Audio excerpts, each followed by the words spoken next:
of Dark Zone 3? Yeah, so Dark Zone West, Yep. as we call it, is set in, if you know DC, part of a town called Georgetown.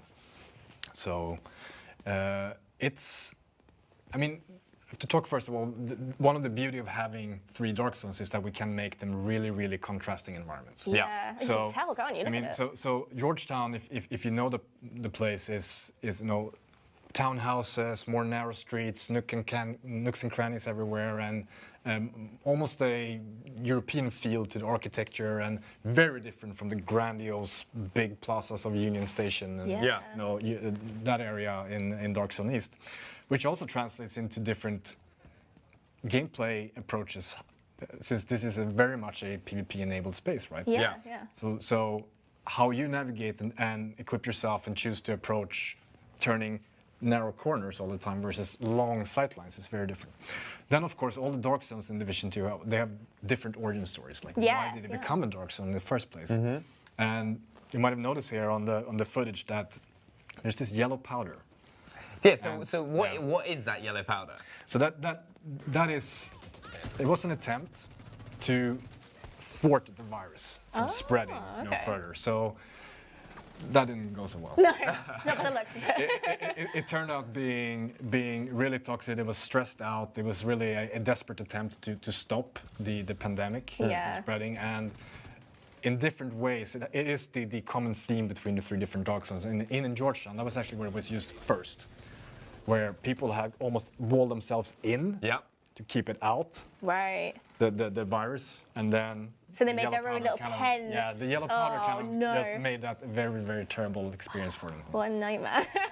That's made it worse. It's one of the things I was like, when just kind of looking at Dark Zone West compared to the first 2 that we've had a look at, it's such a contrasting change, as you were mentioning, in terms of the gameplay and stuff like that. Does this mean that players are going to change their approach to how they enter into these situations? Or will they change their loadouts? Or I mean, it's completely up to them, of course. But I play in playtests in the studio back home naturally differently in Georgetown versus East, for example, because I think they're 2 most contrasting. And then South is also completely, we have these really big buildings with huge sprawling interiors, and it really, in a very, I would say, almost intuitive, subconscious way, alters how you play. Yeah. Okay. So you might switch to having a shotgun as a primary without even really reflecting on why. And this just seems to offer so many flank opportunities as well. There's so many small little narrow alleyways through every area. When I was playing, it did feel like each of your team could just be taking a completely different route to be getting to the same point, and that was awesome, because it's just some of the other Dark Zone areas do feel more wide open. You'd have to be taking quite a long route round to get to different angles, whereas this was quite. These big, we don't see it right now though, but the big guns on the left shoulder. Yeah. That is a specialization thing. That's his 50 cal, right? I do use it. I promise, I do use it. I'm excited to see it. Snipers and stuff are going to be so much fun to use. And also, I can already see the sheer amount of panic people are going to have when they're playing with their group of 4, and then suddenly they've gone down a wrong alleyway, and they're like, "Where is everyone? I'm getting chased." It's going to be so much fun. And the sheer amount of loot drops in this build. I just love this. That's a very good point. Right, you guys might see a lot of high-end loot, right? It's not streamer loot, okay? I promise that. It is because it's an early access version of the game, to point it out. So it's very unlikely you will be that lucky in the game to get that much high-end. But you can see here, this is a landmark. So within the Dark Zone, there are landmarks. What is the point of this? Why? What's the point? Where would we go to a landmark? They're like little honeypots of activity. Yeah. Where there is going to be some structure to how you play there. Yeah. To be rewarded. But also, it's predictably, there's going to be tough enemies here, and it's going to escalate if you start engaging with the landmark. Yeah. We had very similar landmarks from the first game, but they're going to be moving around within the zone a lot more in the Division 2 Dark Zones. In general, dynamic is has a bigger presence in the Dark Zones in 2, where we're making sure that there's always a tapestry of activity going on. Yeah, absolutely. Which is also true for the 3 zones. Yeah. Right? And it just feels so alive. Obviously, we've just gone, we went to the landmark. Oh, here we are. I found a player. I was like, we're not rogue, they're not rogue, so I couldn't shoot them. We deliberately went rogue, and then my teammate killed them out because they were just savage. As you do. Also, a big thank you to everyone in chat for hosting the stream and everything. That is really appreciated. So if you haven't already, do host and follow. We are seeing all your comments and stuff, so thank you so much for everything you're saying so far as well.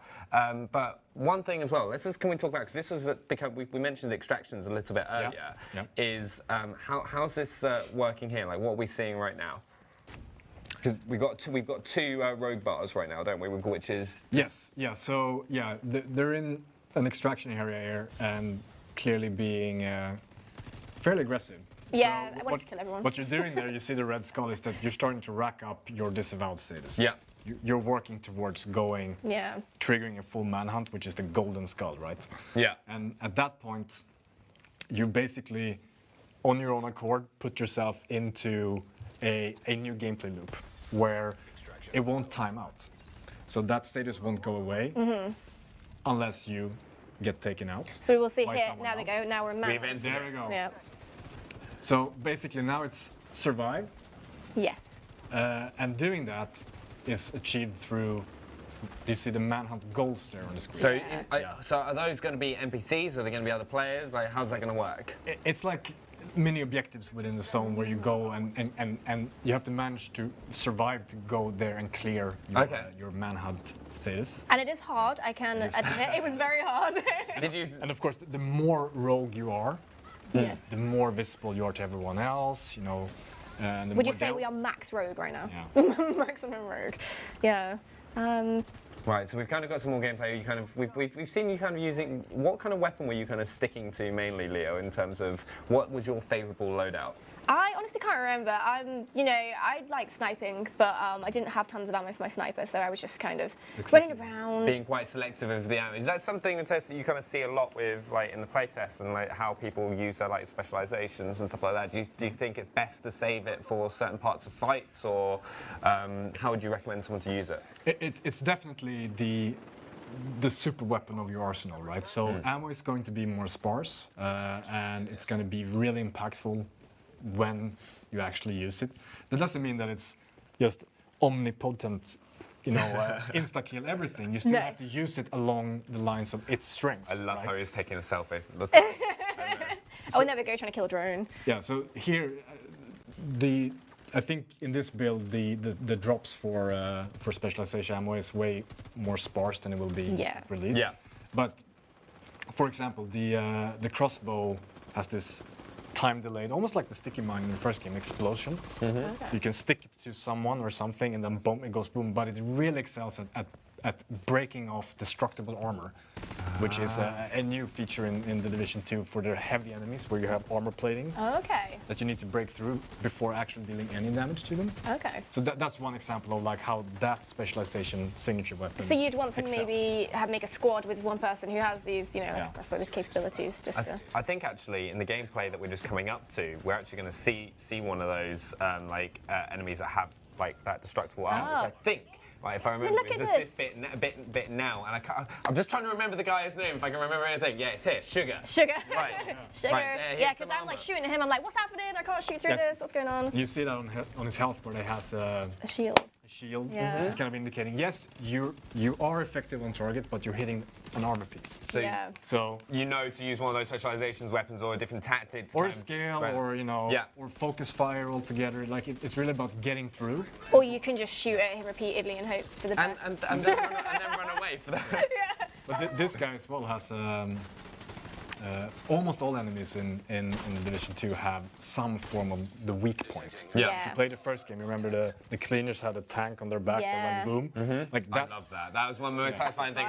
Just like having a rifle just going ding, ding, ding, ding, ding, just seeing it light up. So we loved it. I think we got a lot of positive feedback for that. So that is something you're going to see consistently through almost all archetypes to some extent. So it's a way to kind of screw with their strength.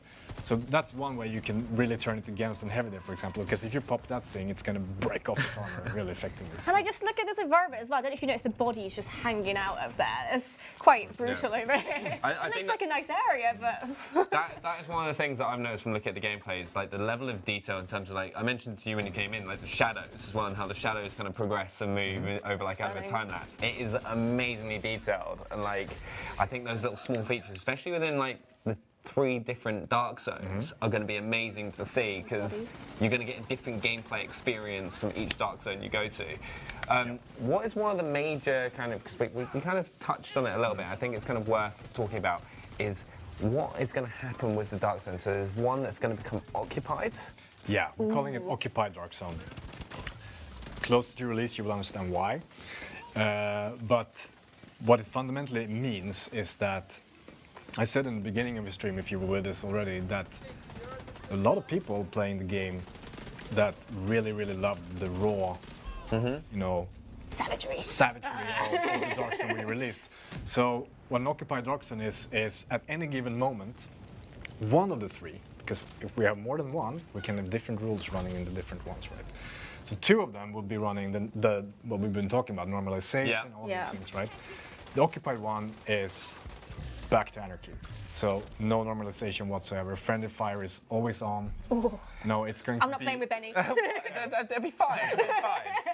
So it's really going to be that place where if you want that experience, you know, the ultimate danger, the ultimate thrill, but also where you really want to flex your RPG build muscles and your player skill, that's the place to go. Right, so that's one of the 3 zones and it rotates. Yes, and then it will shift. So basically it will always be somewhere to have that experience and making sure that... So you can experience all the 3 different Dark Zones in that kind of style. Also, one thing to remind everyone about, this is an early build of the game, so things like loot that you'll be seeing that is appearing like high-end all the time, that is not going to be necessarily replicated in the final build of the game, because we've had some serious stream loot. Well, Leah's had some serious stream loot. I wasn't picking any of it up as well, just to annoy everybody. But here is quite interesting. This is a thieves' den. Yeah. So I think, if I remember correctly, I accessed this by going to various terminals around the area I was in, and then accessing them, and then I got into the den. So what is the thieves' den? The thieves' den is kind of the bookend of the getting into the lower tiers of the roguelike. So if you go normal rogue, so to say, we talked about that there is now actions like greed, stealing, and, petty. Basically, before you enter the higher tiers of Disavowed and Manhunt, you can enter in this loop where you basically have to go because you're still free game if you're any type of rogue for other players. And do these little mini objectives, getting to terminals that are random throughout the Dark Zone.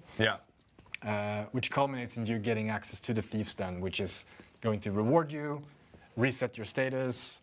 There's going to be a special vendor in there, so it's kind of this predictable little loop that you can engage into if you want to, without going full on. So kind of like a little introduction to the Dark Zone. So if you're a little bit scared of going full rogue, you don't want to commit to that kind of murder.